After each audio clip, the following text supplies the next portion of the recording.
They massacred our boy. So much potential down the drain. What am I gonna do for another year?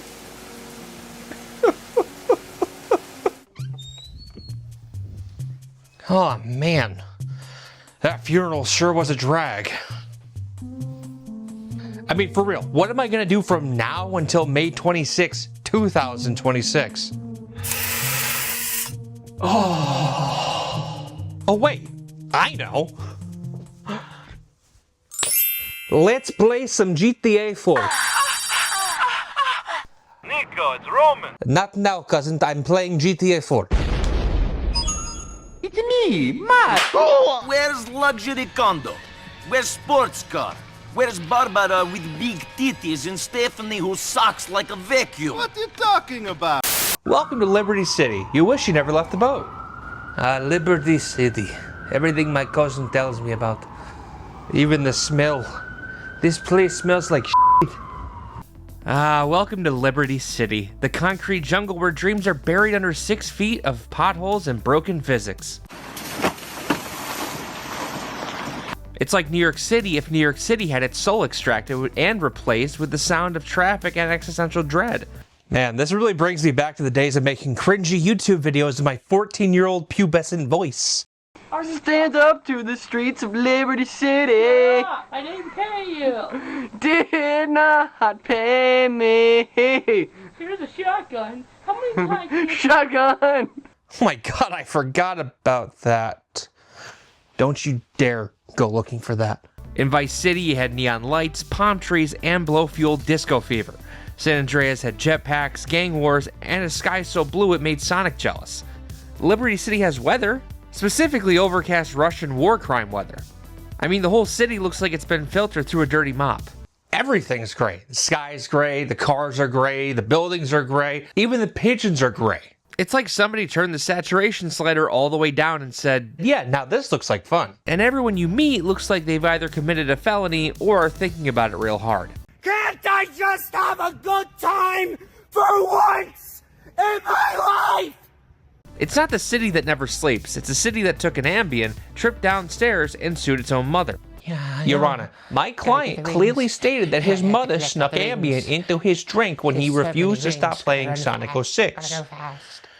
Thus, as you can tell, resulting in some physical and emotional injuries and damages. But somehow, it works. Because you're not here to be happy. You're here to survive.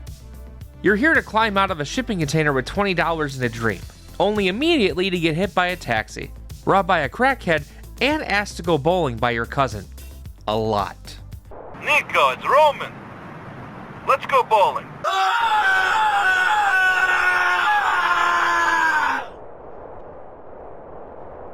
And you know what? It's kind of beautiful. Beautiful in the way a raccoon dragging a slice of pizza through a sewer is beautiful.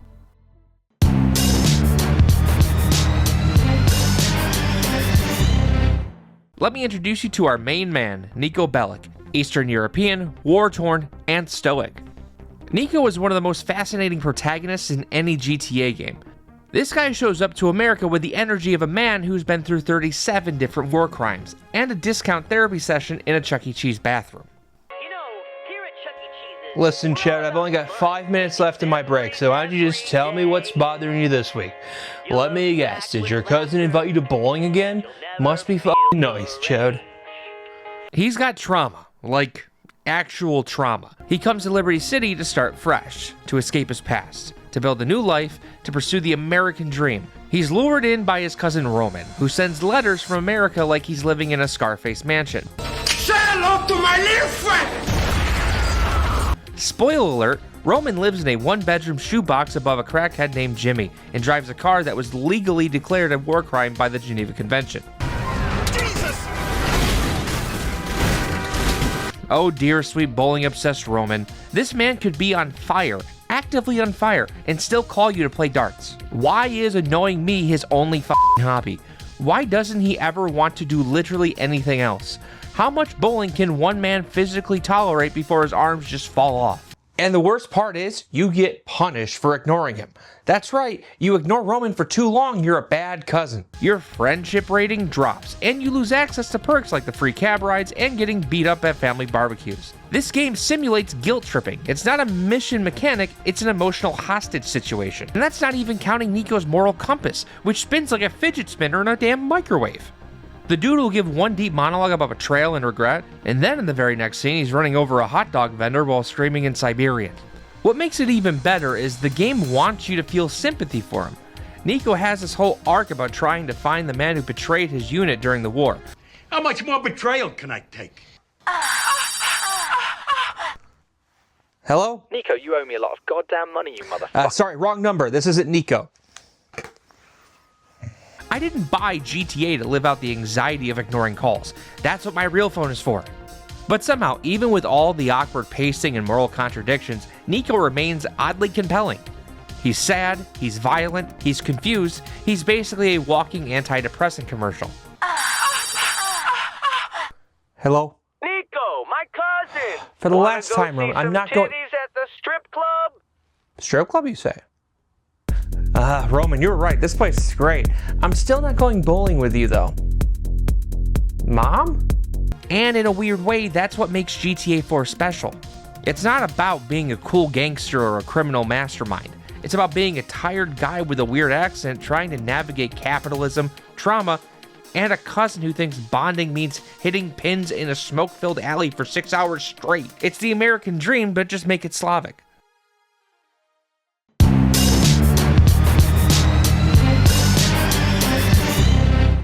Now, in past GTA games, driving felt slick. Vice City, you were practically surfing. San Andreas, cars felt like they had traction, like physics existed. But GTA 4 said, what if every car handled like it was made entirely of jello and regret? I mean, seriously, what is this? You tap left, the car doesn't even turn, it weaves. Like it's trying to avoid child support. You hit the brakes, and instead of stopping, the car slides halfway into a different burrow. Try to make a sharp turn, and suddenly you're doing an involuntary Tokyo drift, straight into a mailbox, 3 pedestrians, and a hot dog cart operated by a guy named Frank, who didn't deserve this. Maybe I should go back to GTA 5 and see how that driving is, because I remember it being pretty good.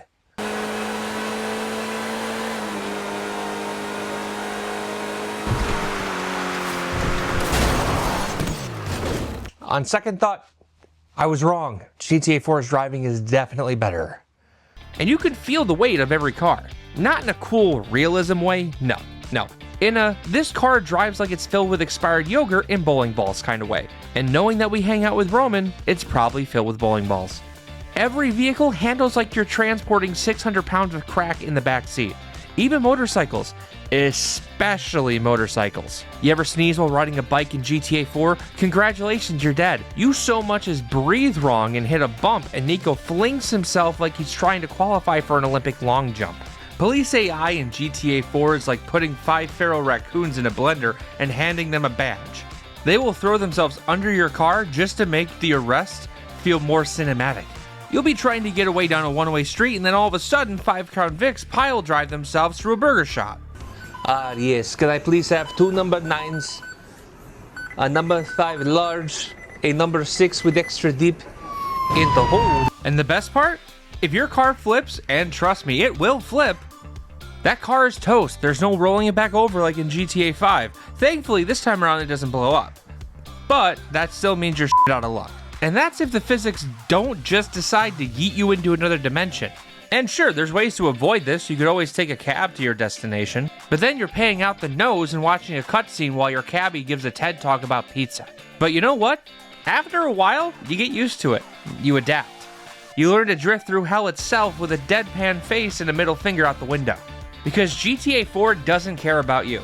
It dares you to survive. And that's kind of beautiful in a Stockholm Syndrome kind of way.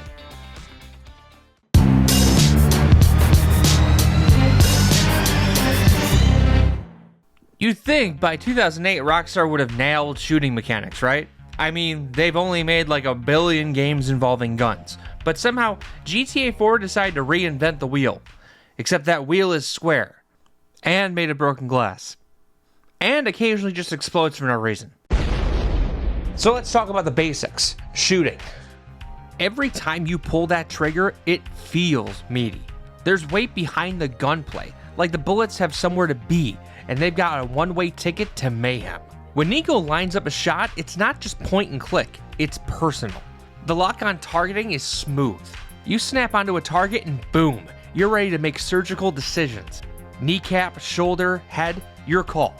It's precision but with flavor. And the enemies don't just drop, they react, stagger, stumble, scream. It's like a symphony of ragdoll physics that makes every encounter feel dynamic and messy in the best way possible. It's not about mowing down waves of faceless baddies, it's about every bullet feeling like a choice, a moment, a statement. GTA 4's gunfights don't ask if you're ready, they assume you are, hand you a piece and dare you to make it cinematic. This is beautiful, isn't it? The blood stains all over the warehouse match the dead bodies on the carpet perfectly. And speaking of blood, everyone in this game apparently is filled with 6 gallons of raspberry jam. You shoot a guy once and the blood sprays everywhere. He spins, falls, does a weird death yoga pose, and bleeds out like someone popped a ketchup packet in the microwave. Now, to Rockstar's credit, this was the first GTA with a proper cover system. In theory, it works. In practice though, the cover system is like trying to hug furniture during a seizure. And then there's the melee combat, which is just pure confusion. You mash the attack button and Niko throws punches like a drunk stepdad at a bowling alley. The animations are a bit stiff, weirdly delayed, and half the time your opponent counters you by screaming profanities and punching you in the throat. It's less John Wick and more middle school fight behind the Cluckin' Bell. But nothing, and I mean nothing, beats the sheer horror of a 3-star police shootout. You pop one guy, cool. Then 2 more show up. Okay, that's pretty manageable. Then you shoot the second guy, and suddenly it's raining ice trucks, and the theme music for Cop starts playing. What is the charge? Eating a meal? A succulent Chinese meal? More cops will spawn in, helicopters circle overhead, and you try to run to the back door and get flashbanged by a guy who rappelled in through the ceiling of a diner. And yet, there's a weird charm to all of it. Because when you do win a fight, and once you get good, you will, you feel like you've earned it. You feel like a sweaty, bloodied war god emerging from the ashes of a busted hot dog stand with $36 and a grenade you picked off a corpse. You feel alive. And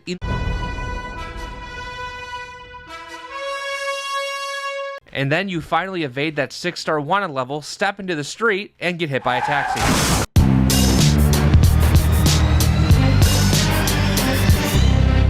Ah, yes, GTA 4 online mode. Remember that? No? Exactly. Back in the dark ages before GTA Online became a cryptocurrency death cult, GTA 4 had its own multiplayer mode, and it was something. You could do death matches, races, cops and robbers, and there was a few missions as well. But 90% of the time you were in free roam, which pretty much just devolved into everyone standing around trying to figure out how to emo, and then eventually shooting each other. The lobbies though were weirdly quiet, and this is back in the day where there was no repercussions for what you said with a microphone. Fucking I own you, little bitch. You can't play this game, man. Get out of the tank, and then we'll see who wins. But you know what? It had something that modern day multiplayer lacks. Vibes. It wasn't about grinding cash or unlocking flying Lamborghinis. It was about the 3 a.m. car chases through foggy streets, then launching your friend off a swing set and doing absolutely nothing for 2 hours. All just because you could. So, what do we do now? Want to bowl? Yeah, okay, works for me, dude. Let's go bowling. Let's go. This was the first GTA on consoles that had online. The only time previously was San Andreas Online, and that was only on the PC. You may not have been able to save up money or build empires, but it was ours. A sandbox that many of us never forgot, and it was glorious. Now let's talk about the Rage engine. This baby was cutting edge back in 2008. It powered everything, driving, shooting, the physics, the ragdoll flailing of NPCs who tripped over a curb and suddenly entered a Tony Hawk death spiral. And also, let's not forget Euphoria, the secret sauce baked into Rage. Instead of pre-baked death animations, GTA 4 said, what if NPCs had a soul? A soul that panicked every time they fell. You shoot someone in the leg, then they stumble like they just got bad news at a family barbecue. Crash into a guy, he'll bounce off your windshield like a pool noodle full of broken dreams. And while this made the game feel real, it also made it feel a bit weird. Ah, yes. As you can see right here, I found that this man flew into the sky 36 feet because he stubbed his toe. Interesting.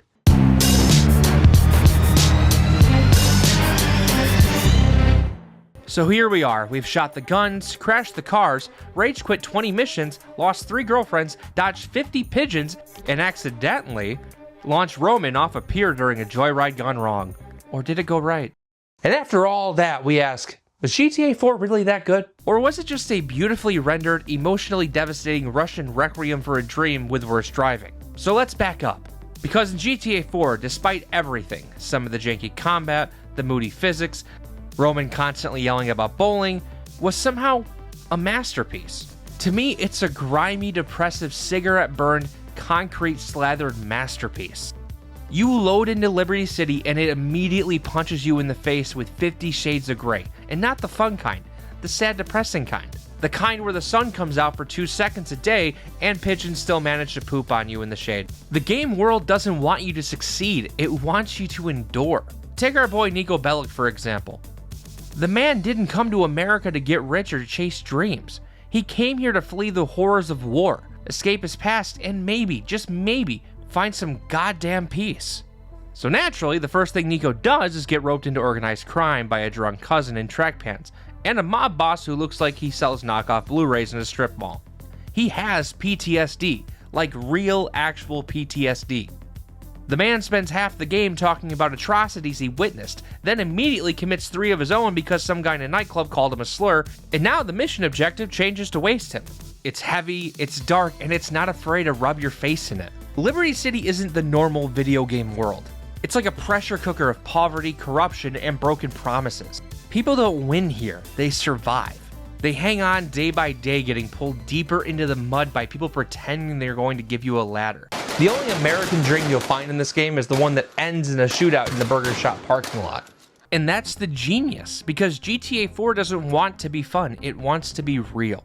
And not realistic in the sense of going to put gas in your car every other mission, but real emotionally. And spoilers, but Niko doesn't become rich. He doesn't retire in a mansion. Even if you do all the right things, the game still kills someone you love and leaves you in the rain. It's art, but like the kind of art you find in a museum where it's just a pile of trash and a dead person labeled the modern condition. And then you stare at it for 5 minutes going, do I get it? Do I feel something? Why am I sad? I only came here to shoot people and kill hookers. But you do feel something. You care. You care when Niko gets screwed. You care when other people betray him. You care when he just sits in the car silently after a mission, staring at nothing. Because this game hurts, and it'll make you care by hurting you too. And there's no karma meter. It's just you, a gun, and a decision you're gonna question while lying awake at 3 AM wondering if you did the right thing. And no matter what option you pick during certain missions, someone always loses. And Niko never gets closure. He never ends up getting therapy or even taking a vacation. He just gets more violence, guilt, and one last ride home in silence. Even with both endings, both versions feel like emotional flat tires. Now before you ask, I'm not including the DLC from GTA 4. I'm saving that for a later video so I can milk this whole GTA 6 launch for everything it's got. There's no happy ending. There's just a quiet ending. One where Niko walks away from the graveyard, soaked in rain, barely saying a word. And that's how Rockstar decided to end this epic crime saga. No fireworks, no big getaway, no beach sunset, just the sound of traffic and the cold, uncaring city breathing behind you. And somehow, even after all that, it's perfect. Because GTA 4 isn't just about crime, it's about consequence. It's about what happens after the cool car chase, after the heist, and after the bullets stop flying. It's about what it costs to be a criminal, a killer, and a human being who's just trying to get by in a world that never cuts you a break. So yeah, it's clunky, the driving sucks at times, and the cover system is possessed by demons. But it also made us feel something real. And in a medium full of power fantasies and cartoon violence, that's rare. So what did you guys think about GTA 4? Personally, it was my favorite in high school growing up, and even still better than 5 to this day. Let me know what you think in the comments down... Weird? Niko, we're going bowling, you fucking show. Oh, I'm not Niko. You got the wrong...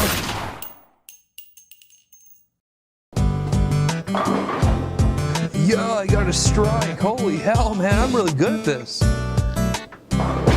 Is the bigger number good or bad? I can't tell. Why does my score say 300? Is that good or something?